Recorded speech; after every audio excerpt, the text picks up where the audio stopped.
Você já se questionou sobre o motivo pelo qual Satanás demonstrava um interesse tão intenso no corpo de Moisés logo após sua morte? Tal indagação pode soar como estranha, e até um tanto quanto macabra, mas encontra suas bases em narrativas antigas da Bíblia. Moisés, uma personalidade marcante na história, foi o grande líder que conduziu os israelitas para fora da escravidão no Egito até as fronteiras da Terra Prometida. Ele foi o mediador dos 10 mandamentos, um símbolo de esperança e devoção. Porém, o que sucedeu após seu falecimento é surpreendente. De acordo com as Escrituras Sagradas, o Senhor sepultou o corpo de Moisés em um local oculto. No entanto, surgiu um episódio peculiar. O arcanjo Miguel e Satanás entraram em conflito por causa do corpo de Moisés. Essa história é relatada no livro de Judas, no versículo 9, e ilustra uma disputa intensa entre o arcanjo Miguel e Satanás pelo corpo de Moisés. Esse episódio desperta uma série de questionamentos. Portanto, convido vocês a explorarmos juntos os eventos bíblicos que envolvem a morte de Moisés e essa contenda inusitada. Moisés, o homem que guiou os israelitas para fora do Egito, que recebeu diretamente de Deus os 10 mandamentos e liderou seu povo rumo à Terra Prometida, encontrava-se agora no final de sua existência na Terra. Sua trajetória foi repleta de encontros extraordinários, revelações sagradas e atos milagrosos. Entretanto, às vésperas de adentrar a Terra Prometida, ele cometeu um erro gravíssimo que por pouco não comprometeu toda a sua missão. Deus havia instruído Moisés a apenas falar à rocha para que dela brotasse água para o povo de Israel beber. Contudo, pressionado pelos israelitas e tomado pela ira, Moisés, ao invés disso, repreendeu o povo dizendo: "Será que nós sempre teremos que lhes fornecer água?" Essa afirmação, embora possa parecer inocente, acarretou consequências drásticas. Em seguida, Moisés atingiu a rocha, embora Deus lhe tivesse orientado a apenas falar com ela. Logo após esse ato, Deus anunciou a Moisés que ele não teria o privilégio de entrar na Terra Prometida, em razão do seu deslize. Reflita por um momento sobre a magnitude do que Moisés enfrentou, e como ao final de tudo, ele não alcançou o que tanto almejava. Após esses eventos, Moisés veio a falecer. O livro de Deuteronômio, capítulo 34, versículos 5 a 6, registra o momento da sua morte descrevendo: Moisés, o servo do Senhor, morreu ali, na terra de Moabe, conforme a ordem do Senhor. E ele o sepultou em um vale, na terra de Moabe, em frente a Bet-peor. E até hoje ninguém sabe onde é o local da sua sepultura. Este trecho nos revela que Moisés veio a falecer na terra de Moabe, seguindo a vontade divina, e foi sepultado por Deus em um gesto tanto misterioso quanto divino. Este acontecimento é único nas Escrituras. O próprio Criador cuidando do sepultamento de um mortal. Tal ato sublinha a conexão profunda entre Moisés e o Senhor, evidenciando que Moisés não era um simples servo. Ele era um amigo de Deus.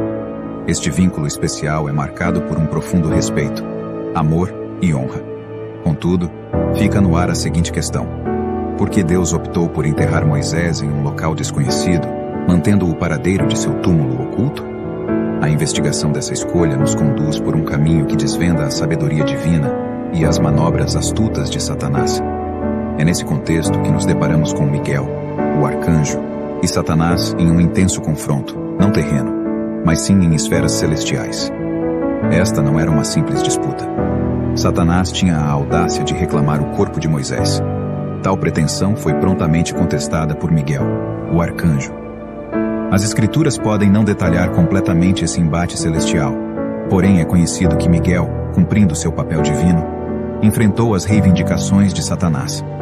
Este arcanjo, de grande poder e autoridade, manteve-se firme, contudo, não condenou Satanás por sua própria força ou nome, mas proferiu: "O Senhor o repreenda." Aqui, testemunhamos a humildade e a perspicácia de Miguel, que reconheceu que somente Deus possui a autoridade para repreender Satanás.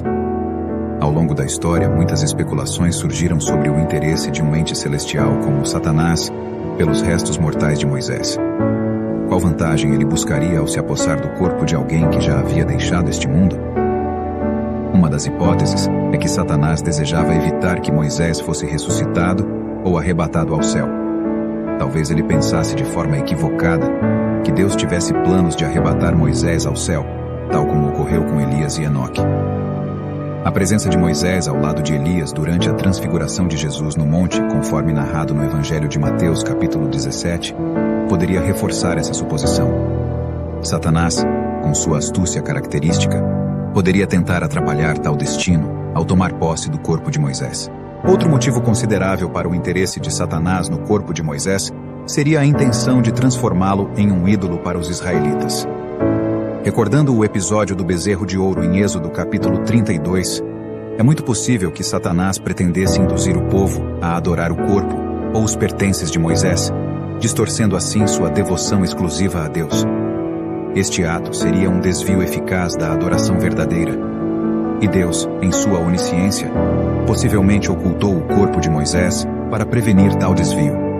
Uma terceira possibilidade reside na natureza de Satanás como o acusador, conforme descrito no livro de Apocalipse, capítulo 12, verso 10. Ele poderia ter a intenção de denunciar Moisés por seus erros passados e alegar sua suposta indignidade diante de Deus. Utilizando transgressões anteriores de Moisés, como o assassinato de um egípcio, a quebra das tábuas da lei, ou o ato de ferir a rocha ao invés de falar a ela, Satanás buscaria fundamentos para sua condenação. O diabo tem prazer em acusar e condenar, e mesmo Moisés, com todas as suas realizações, não estava isento de pecados. Por fim, a possibilidade de que Satanás quisesse escarnecer do plano e do poder de Deus, ao se apoderar do corpo de Moisés, não deve ser descartada. Tal ato representaria um desafio direto à autoridade e soberania de Deus, uma tentativa de subverter o propósito divino e de ridicularizar a promessa de salvação e redenção oferecida para os filhos de Deus.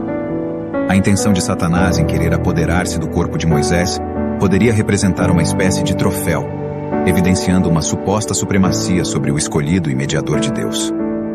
O diabo, movido por seu orgulho e rebeldia, incessantemente busca confrontar os desígnios divinos. Todavia, é crucial lembrar-se de que, apesar da astúcia de Satanás ser ilimitada, a sabedoria de Deus transcende toda a compreensão. A grandiosidade e a prudência do Criador superam em muito os artifícios malignos. Mesmo diante do empenho de Satanás em disputar pelo corpo de Moisés, foi Deus quem prevaleceu, reafirmando que seus propósitos são inabaláveis e seus planos irrefutáveis.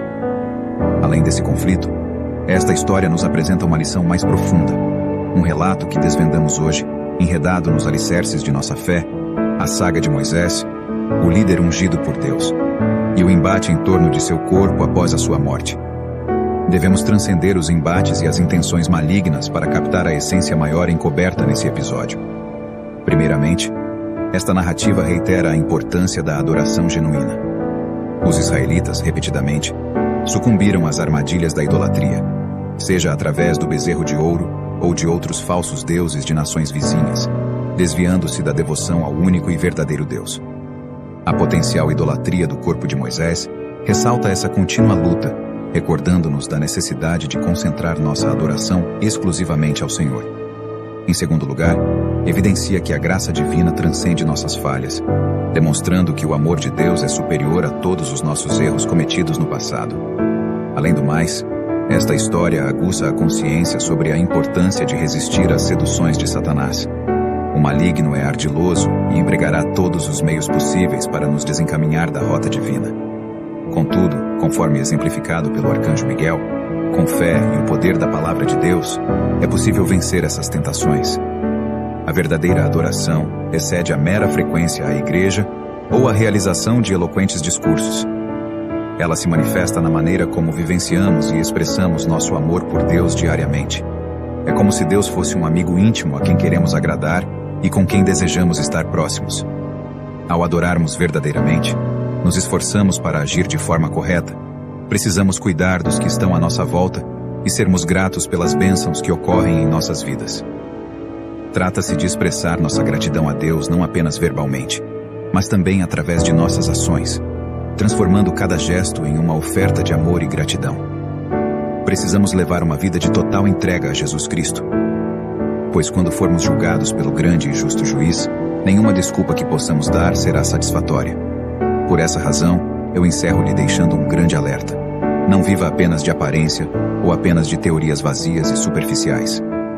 Como está escrito em Tiago capítulo 1, versículo 22. Sejam praticantes da palavra e não apenas ouvintes, enganando-se a si mesmos. Nos ajude a anunciar a mensagem prática do Evangelho. Inscreva-se no nosso canal. Curta e compartilhe esse vídeo com outras pessoas. Deixe nos comentários sua opinião e sugestão para novos vídeos. Que Jesus abençoe sua vida. Nos vemos no próximo vídeo.